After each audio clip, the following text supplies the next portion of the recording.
ce jeudi 6 juillet 2023, dans les colonnes de son magazine S par Sophie Davant, l'animatrice est revenue, non sans émotion, sur son départ d'affaires conclu sur France 2 pour Europe 1 à la rentrée prochaine.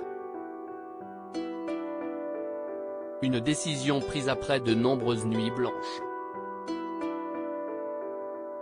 Le numéro 17 du magazine S par Sophie Davant est en kiosque ce jeudi 6 juillet 2023. Et la principale intéressée, restée très proche de son ex-mari Pierre Sled, y est bien sûr revenue sur son actualité brûlante, à savoir son départ de France 2 pour Europe 1 à la rentrée. Moi qui imaginais volontiers mon avenir plutôt à la radio, j'étais aux anges.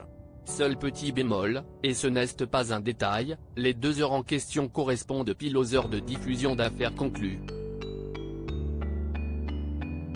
Elle continue, difficile de tout faire entrer sans augmenter les jours de tournage et engendrer des coûts de production supplémentaires, alors que la période impose des économies. La direction de France Télévisions a tranché, impossible d'être à la télé et à la radio à la même heure.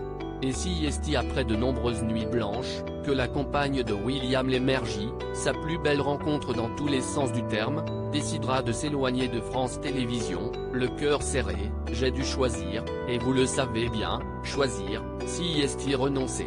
Il y a quelques semaines, si est au micro de sa propre émission sur M Radio, à laquelle elle prêtait sa voix pour une ultime émission, que Sophie Davant s'était ouverte pour la première fois sur son départ prochain, au profit de Julia Vignali, si est vrai que j'ai pris une décision lourde, courageuse je crois, et certainement difficile de changer de route et de défi professionnel au bout de 6 ans d'affaires conclues, une émission qui est entrée dans le cœur des Français. Du mouvement chez France Télévisions si Julia Vignali rejoindra les acheteurs et commissaires-priseurs de France 2 d'ici quelques semaines, elle n'est pas la seule à jouer aux chaises musicales.